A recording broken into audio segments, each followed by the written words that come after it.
perlu kita tahu bersama bahwa seniman bela diri legendaris yang kita sebut Bruce Lee dapat menerbangkan karung samsak seberat 150 kg dan memecahkan karung seberat 75 kg dengan tendangannya. Tidak hanya itu, pada tahun 1964 di kejuaraan karate internasional Long Beach, Bruce Lee melakukan 1500 push up secara terus-menerus dengan kedua tangannya, 400 push up dengan satu tangan dan 200 push up lagi hanya dengan dua jari. Bruce Lee juga dapat melakukan pull up sebanyak 50 kali dengan satu tangan, mementalkan seseorang dengan pukulan 1 incinya, dan bahkan ada yang mengatakan bahwa seukuran badan Bruce Lee memiliki kekuatan pukulan yang setara dengan petinju dunia Muhammad Ali. Dalam hal kecepatan, saking cepatnya pukulan Bruce Lee, kamera pada masa itu sampai-sampai tidak dapat menangkap gerakannya. Dalam waktu sepersekian detik, dia dapat melancarkan 2 pukulan sekaligus. Pukulan pertama untuk menipu musuhnya, pukulan kedua adalah pukulan yang sebenarnya. Meskipun pukulan pertama itu sangatlah cepat sampai-sampai tidak bisa dilihat oleh mata, namun keberadaannya bisa dirasakan oleh tubuh, sehingga lawan akan secara refleks membuka pertahanannya. Dengan begitu, saat pertahanan lawan terbuka, disitulah pukulan kedua mengeksekusinya.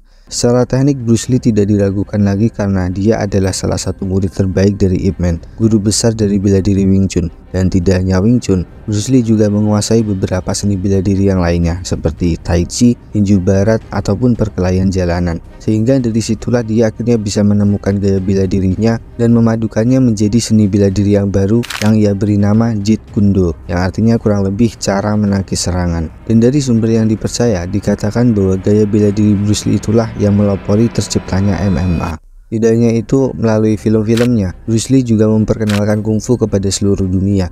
Aksinya sangat memukau sampai-sampai membuat banyak orang jatuh hati pada dirinya dan juga kungfu. Kecepatan, kekuatan, fleksibilitas, ataupun daya tahan Bruce Lee berada pada tingkat di atas rata-rata. Dan tidak heran karena kehebatannya tersebut, Bruce Lee disebut sebagai Raja Kungfu. Pertanyaannya, apa rahasia di balik itu semua? Aku tidak takut pada orang yang berlatih 10.000 tendangan sebanyak 1 kali, tapi aku takut pada orang yang berlatih 1 tendangan sebanyak 10.000 kali. Bruce Lee.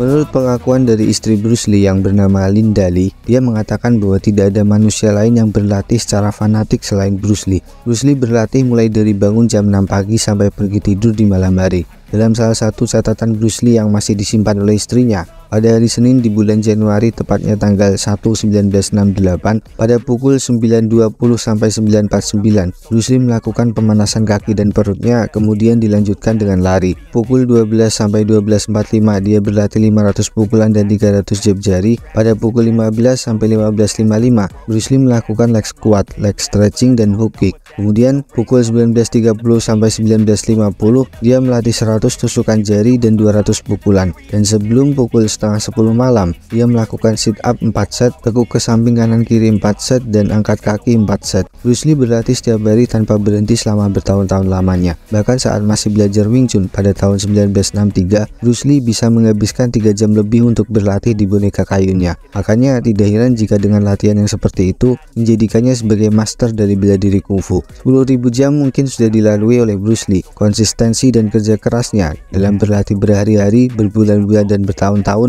membawanya pada tingkat yang lebih tinggi dari kebanyakan orang. Pertanyaannya, apakah dia pernah bosan atau malas saat berlatih?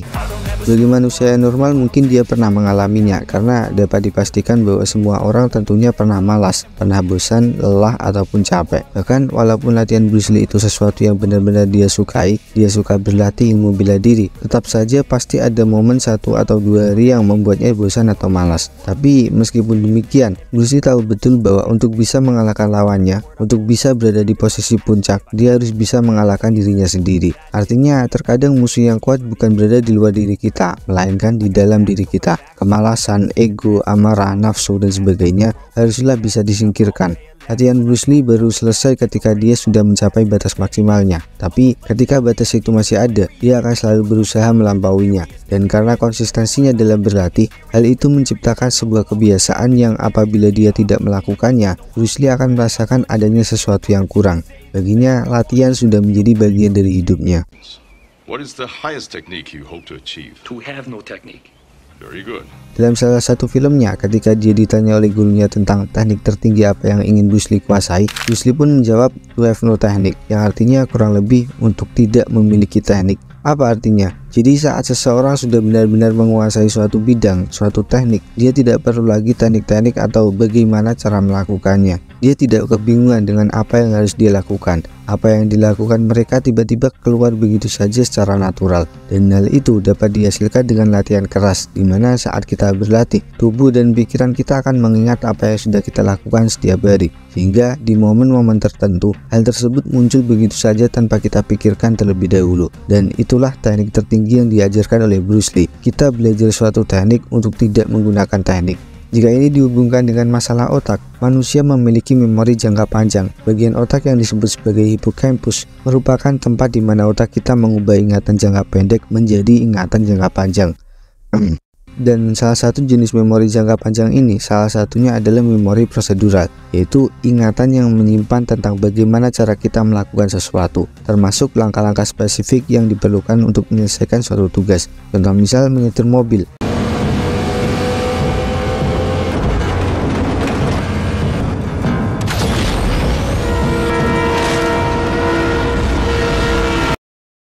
Saat kita sudah lama tidak menyetir, kemudian kita menyetir lagi, kita masih bisa melakukannya. Kita menyetir tanpa bertanya-tanya tentang bagaimana cara melakukannya, apa yang harus dilakukan, dan sebagainya. Semuanya seakan mengalir secara natural di otak kita. Dan hal itu terjadi karena ingatan tentang menyetir masih tersimpan di memori jangka panjang kita. Lantas bagaimana cara mendapatkan jenis ingatan semacam ini? Jawabannya adalah latihan, dan latihan yang sangat keras dan juga konsisten. Apapun skill yang ingin kita pelajari, jenis bidang apa yang ingin kita kuasai, kuncinya adalah latihan. Semakin kita sering melatihnya, semakin kuat pula neuron yang ada di otak kita. Dan semakin kuat neuron tersebut, maka sesuatu yang kita latih akan semakin mudah. Contoh misal berbicara bahasa Inggris.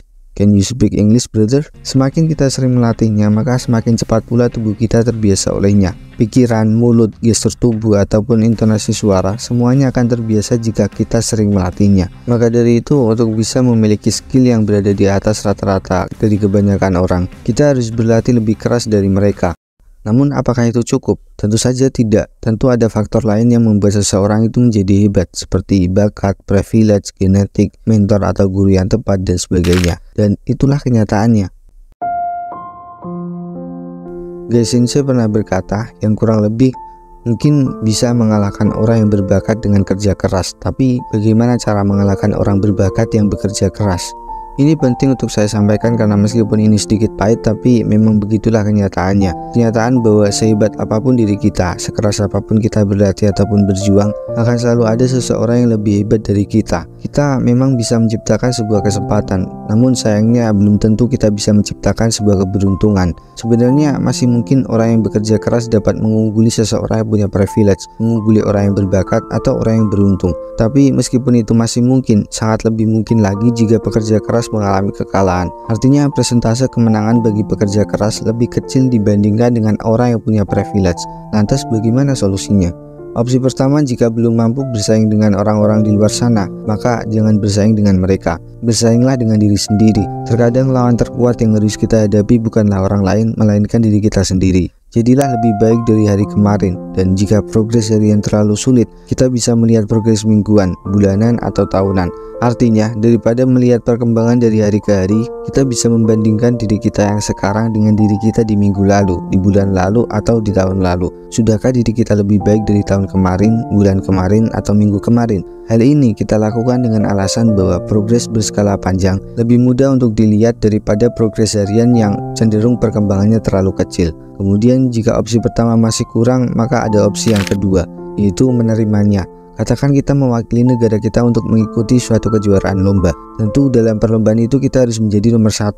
Kemudian misal kita sudah berlatih sangat keras dan kita masih kalah, maka kita harus bisa menerimanya. Tidak apa-apa misal akhirnya kita depresi, stres, marah, ataupun hal lainnya. Menangislah jika itu perlu. Terima kekalahan itu dan jadikan sebagai bahan peledak untuk mendorong diri kita lebih jauh. Karena ketika manusia dihancurkan dan mereka bangkit kembali, mereka akan terlahir menjadi sosok yang berbeda. Sosok yang jauh lebih kuat. Membicarakan Bruce Lee, sebenarnya masih ada sesuatu yang tidak kalah penting untuk kita bahas, yaitu tidak hanya hebat dalam bela diri, dia juga hebat dalam berfilosofi. Dan itulah yang membedakan Bruce Lee dengan seniman bela diri yang lain. Filosofinya jadilah seperti air mungkin sudah tidak asing di telinga kita. Apa pelajaran yang ada di dalamnya, bagaimana Bruce Lee mengimplementasikannya, dan bagaimana maksud dari filosofinya itu sendiri. Mungkin itu akan kita bahas di video selanjutnya, dan untuk hari ini kita cukupkan sampai di sini. Semoga bermanfaat. Saya Bagas. Terima kasih. I got a lot of shit to say, so I'ma do this every day. I'll be writing things until I'm fucking buried in my grave. 6 feet deep under, but my body won't decay. Cause my messages are timeless, so they'll put them